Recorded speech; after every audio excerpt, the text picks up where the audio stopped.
Assalamualaikum warahmatullahi wabarakatuh. Apa kabar mahasiswa Akademi Telkom Jakarta? Terima kasih telah hadir pada pertemuan online kali ini. Kita akan membahas materi tentang kelanjutan dari mata kuliah Big Data, yaitu Extract, Transform, dan Load. Di mana Extract, Transform, dan Load ini adalah sebuah proses untuk mengambil data dari sumber untuk ditransformasikan ke dalam data warehouse, kemudian dimuat ke dalam data warehouse. Baik, saya mulai untuk slide yang berikutnya.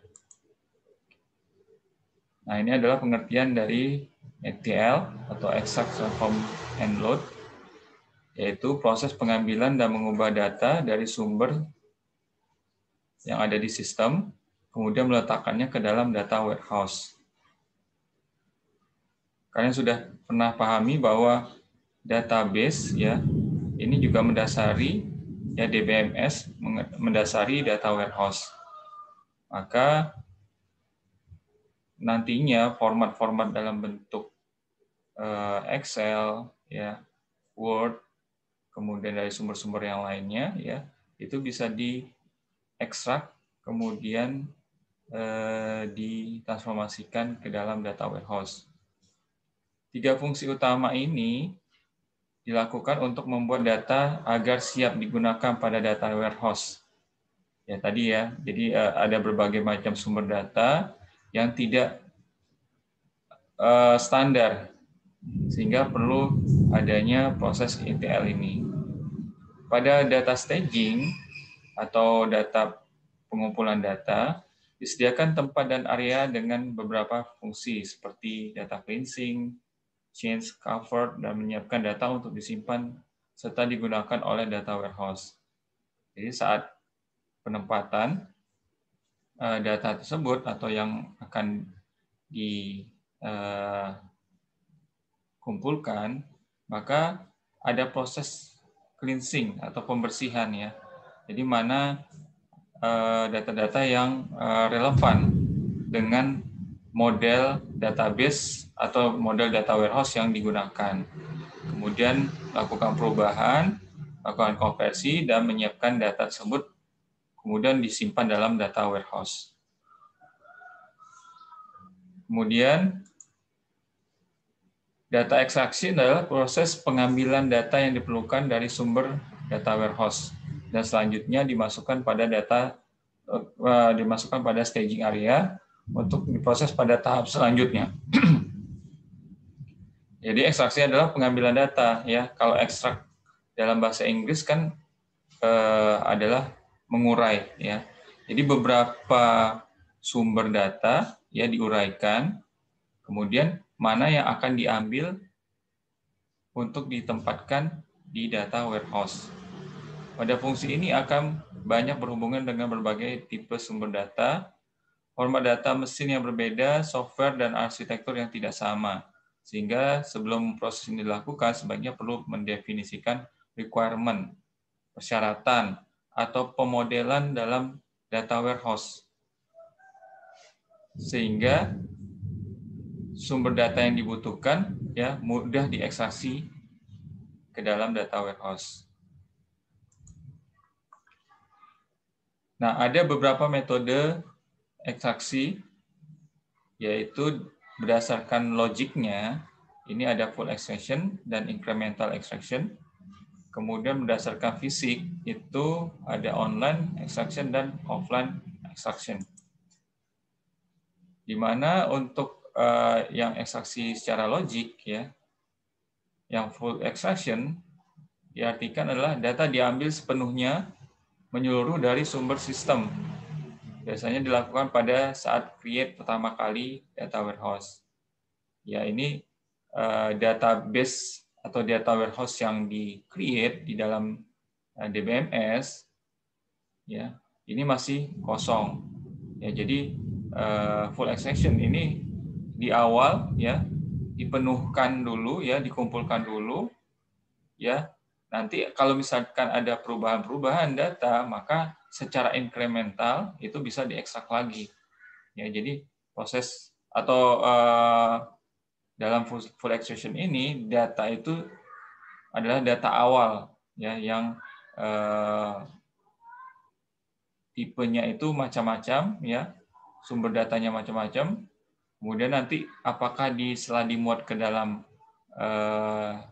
data warehouse itu masih ada yang kurang atau perlu di-update, maka nanti ada incremental extraction.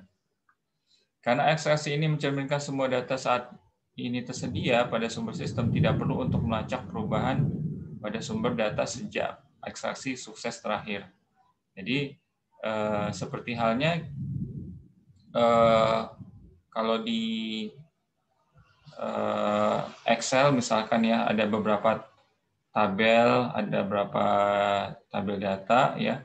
Nah, itu kita punya file misalkan tabel mahasiswa, tabel orang tua ya, kemudian tabel keuangan, itu semuanya seluruhnya dimasukkan saja dulu gitu ya. Jadi dengan full ekstraksi ini mengumpulkan seluruh data-data mahasiswa tadi, baik data orang tua, data keuangan maupun data diri mahasiswanya. Nanti kalau ada perubahan misalkan alamat rumah berubah ya, maka nanti menggunakan yang ekstraksi yang kedua yaitu incremental.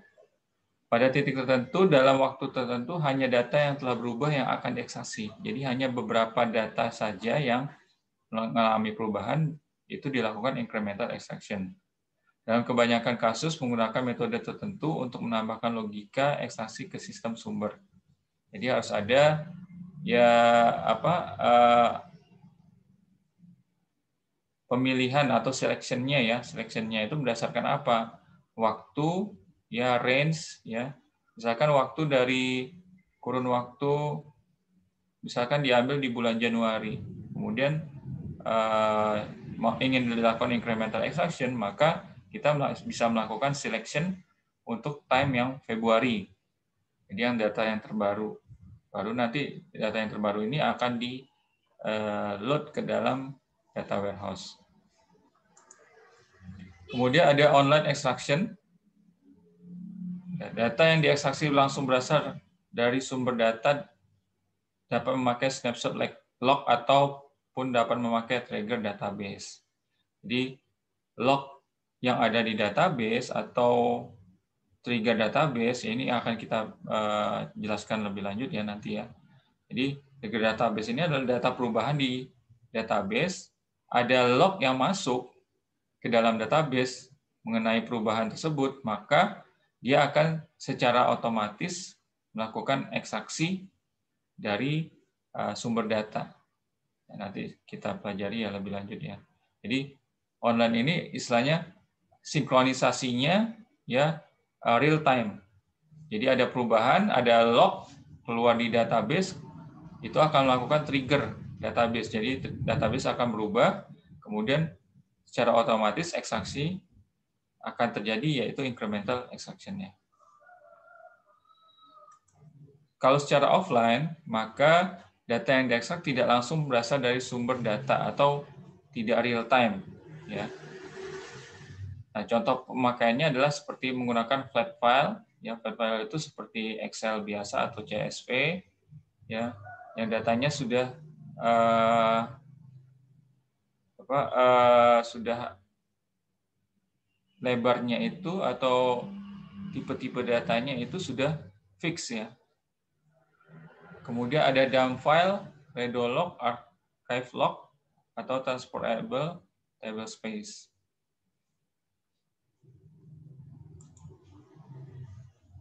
Nah, untuk pendekatan dan arsitektur ETL sendiri ya, jadi tadi kan kalian sudah memahami tentang pengertian ekstraksi. Jadi misalkan data itu akan diambil dari seperti di gambar ini ya, dari sumber sistem sumber, kemudian proses staging ya, maka data sumber tadi akan diekstraksi ke dalam ETL server. Kemudian dilakukan transformasi, yaitu mengambil data dari sumber tadi, kemudian mengubah data tersebut dalam query. atau dalam memori ya, dan kemudian mengubah data warehouse secara langsung. Jadi tadi diambil itu proses ekstraksi, kemudian ditransformasikan ke dalam ETL server dalam bentuk format yang sudah disesuaikan atau model database yang sudah disesuaikan, kemudian baru dimuat ke dalam data warehouse. Kemudian menerapkan transformation dengan mengubah data di data warehouse. Ya, jadi setelah di transformasi pertama ya, ETL server ini ya sudah bisa sedikit mengubah sumber data yang tadi bervariasi formatnya ya.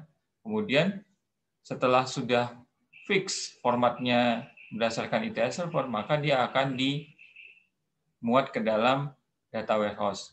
Sehingga yang ada di dalam data warehouse itu adalah transformasi yang ada di dalam ETL server. Nah, di sini juga ada beberapa metode untuk ekstraksi tadi ya. Jadi pengambilan data tadi ya, ekstraksi itu ada sifatnya yang pull data. Jadi menarik data. Jadi yang menarik data itu adalah proses ETL dari servernya ya. Jadi data ditarik dari sumber ya, itu disebut dengan metode pull. Kemudian kalau ada metode trigger, jadi kalau ada perubahan di database di sumber, dia langsung akan di-push datanya, disinkronisasi ke ETL servernya ya. Itu kan ada proses trigger atau ada perubahan update ya, maka dia akan di-push. Kemudian ada metode yang berikutnya adalah metode export. Nah, ini bisa membuat seperti schedule ya, jadwal untuk mengekspor dari sumber ya, diekspor ke ETL servernya. Kemudian ada metode log reader. Ya, ini misalkan ada log ya, tadi sama dengan trigger juga ya. Jadi ada log yang muncul, yang terbaca dari sumber sistem ya, yang menunjukkan bahwa ada pembaruan data, maka dia akan log reader akan menarik data dari sumber sistem. Kemudian ada metode ETL berdasarkan lokasi.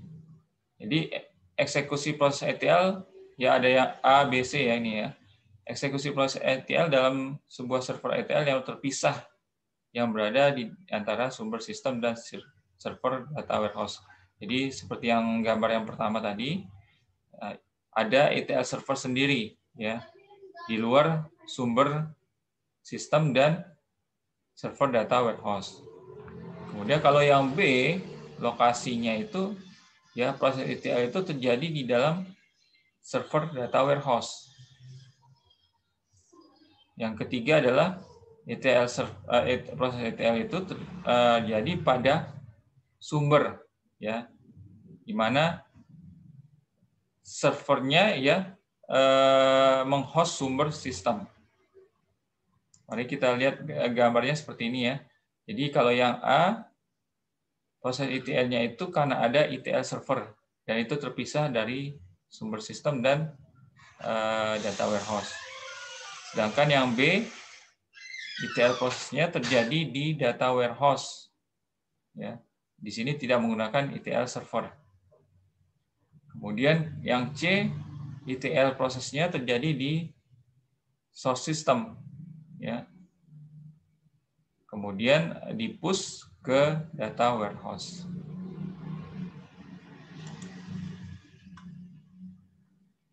Nah, ekstraksi ya data berdasarkan database relasional atau DBMS ya. Jadi incremental extraction atau ekstraksi yang sebagian tadi ya, ada yang full, ada yang sebagian, merupakan teknik untuk mendownload baris-baris berubah dari sumber sistem tidak keseluruhan tabel. Jadi misalkan hanya sebagian, misalkan yang mau diupdate itu alamat misalkan ya. Nah, ini contohnya select from order. Order tuh ini bukan alamat ya. Misalkan select from alamat where trunk case or alamat as date ya, berdasarkan tanggal berapa ya. Jadi alamatnya itu kalau ini kan order itu pesanan mungkin ya, pesanan barang gitu ya. Atau pakai ini aja ya. Jadi select, pilih ya bintang apapun dari pesanan di mana order date-nya itu ya sesuai date-nya tanggal berapa nih, misalnya tanggal 01 atau 02 ya. Maka dia akan to date ya, akan mengupdate ke sistem date tanggal 01 bulan berapa, tahun berapa. Nah, itu kalau menggunakan incremental exception menggunakan waktu ya. Kalau fixed range dia tidak menggunakan waktu atau timestamp ya. Kalau tadi ada waktunya, kalau tidak ada timestampnya ya, maka bisa dibuat range-nya ya, fixed range-nya ya. Nanti untuk pertemuan yang keempat kita akan mempraktekkan bagaimana sebuah proses ETL ya terjadi ya, bisa menggunakan sumber datanya seperti Excel, CSV atau XML, kemudian ditransformasikan ke dalam database ya, nanti kita menggunakan DBMS MySQL, kemudian nanti di load ke dalam database data warehouse ya. Nah, tadi adalah ekstraksi dalam DB ya, di database relasional ya. Kalau ekstraksinya dalam bentuk sistem file, jenis file yang sering digunakan ya seperti flat file ya, seperti fixed position file itu Excel ya. Excel itu karena posisi letaknya itu sudah misalnya nomor, nama ya, kemudian alamat. Nah, itu kan sudah fix ya. Jadi mudah untuk di ekstraksi ya. Kemudian ada juga menggunakan pipe delimited file, yaitu file CSV ya.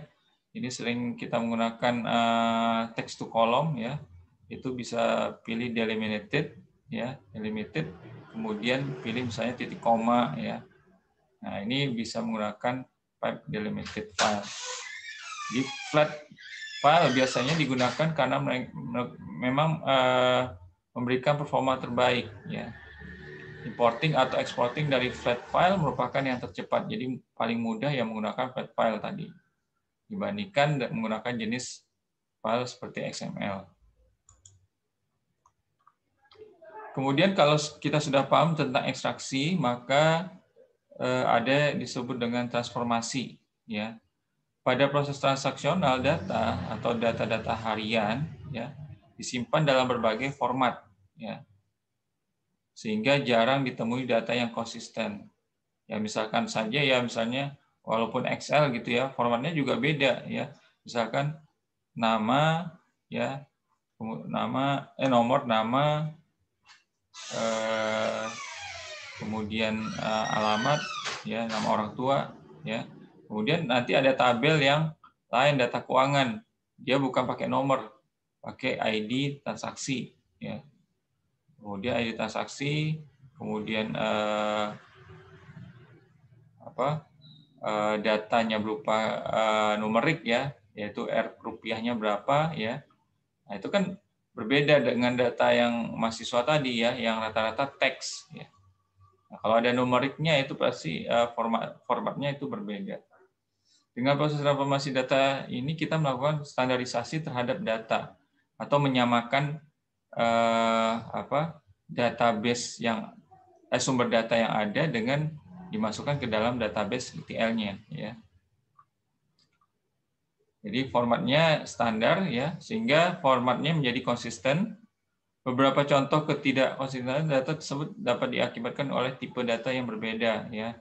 Tipe data misalnya ada numerik, ada teks ya, kemudian ada yang varchar gitu ya. Kan kemarin kalian sudah belajar tuh membuat sebuah database sederhana ya.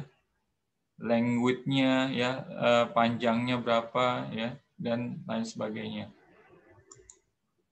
Nah, ini contohnya ya, sebuah tabel ya, misalkan ada untuk tabel sales misalkan ya. Ternyata formatnya menggunakan teks. Sedangkan tabel inventory menggunakan integer ya, karena dia berupa jumlah ya, jumlah misalkan baju jumlahnya berapa, 2 ya, kemudian kursi jumlahnya 3 ya, dalam bentuk integer atau numerik ya. Kalau sales kan penjualan misalkan nama produknya apa, misalkan tadi ya baju ya, dalam bentuk teks. Nah, jadi formatnya berbeda nih antara tabel sales, inventory, dan transaksi penjualan. Transaksi penjualan menggunakan yes or no ya. Kemudian deskripsi ya, itu yang sales menggunakan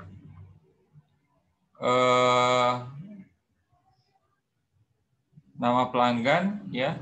Ini misalkan U.N.I.J.O.Y.O ya. Jadi ada titiknya. Jadi sedangkan di inventory dia tidak menggunakan titik, Unijoyo langsung ya. Sedangkan transaksi penjualan itu lebih panjang, Universitas Trunojoyo ya. Jadi ada perbedaan format nih antara tabel sales, inventory, dan transaksi penjualan. Kemudian unit pun ya, tingginya ada yang menggunakan sentimeter, ada yang meter, ada inch ya. Nah, nanti kan kalau untuk proses misalkan ada formula ya, formula untuk perhitungan matematika ya. Nanti kalau beda unitnya atau beda satuannya, maka dia akan menghasilkan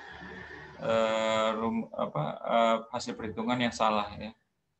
Kemudian ada pengkodean ya, misalkan di sales itu misalkan pembelinya apa ya, laki-laki atau perempuan ya, bisa disimbolkan menjadi yes untuk laki-laki dan no untuk perempuan.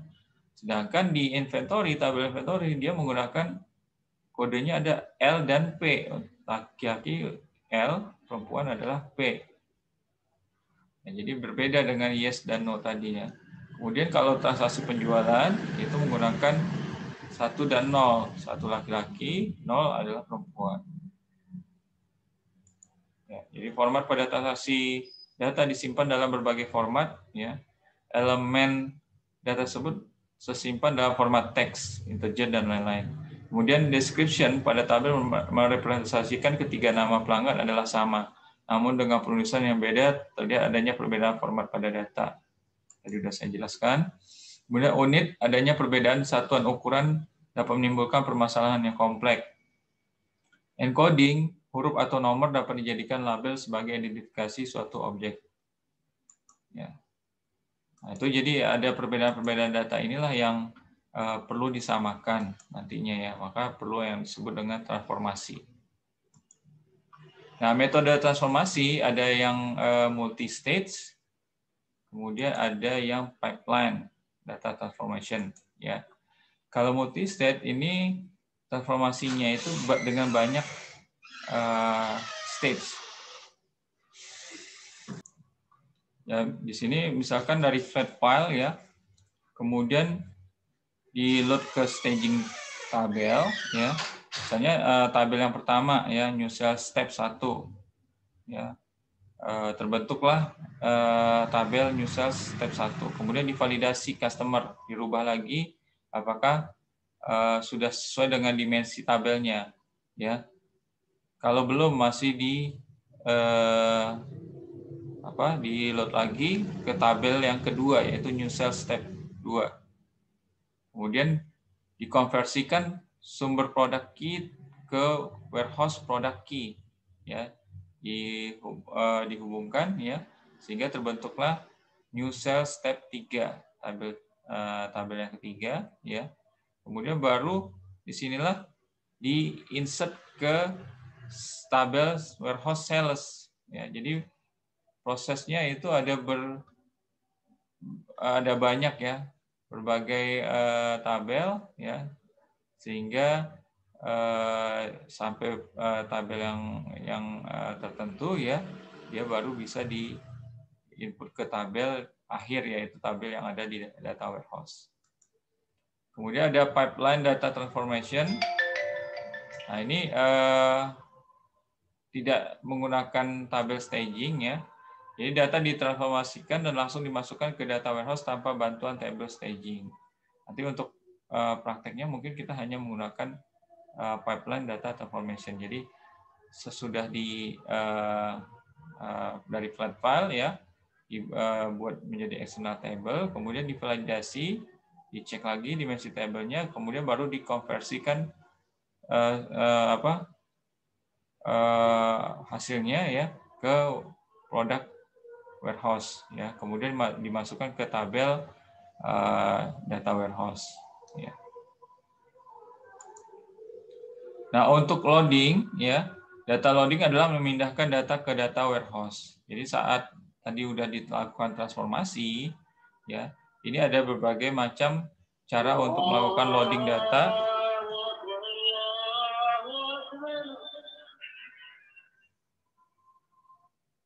Ya. Ada pertama adalah loading data dengan SQL loader, kemudian loading dengan data external tabel, loading data dengan OCI, kemudian loading data dengan export import. Nah, nanti kita coba ya pada pertemuan berikutnya ya untuk praktek ya, menggunakan SQL loader, external table, atau ya mungkin beberapa yang nggak semuanya kita akan praktekkan. Baik, terima kasih atas kehadiran kalian dalam pertemuan kali ini. Kalau ada pertanyaan bisa dilemparkan ke forum.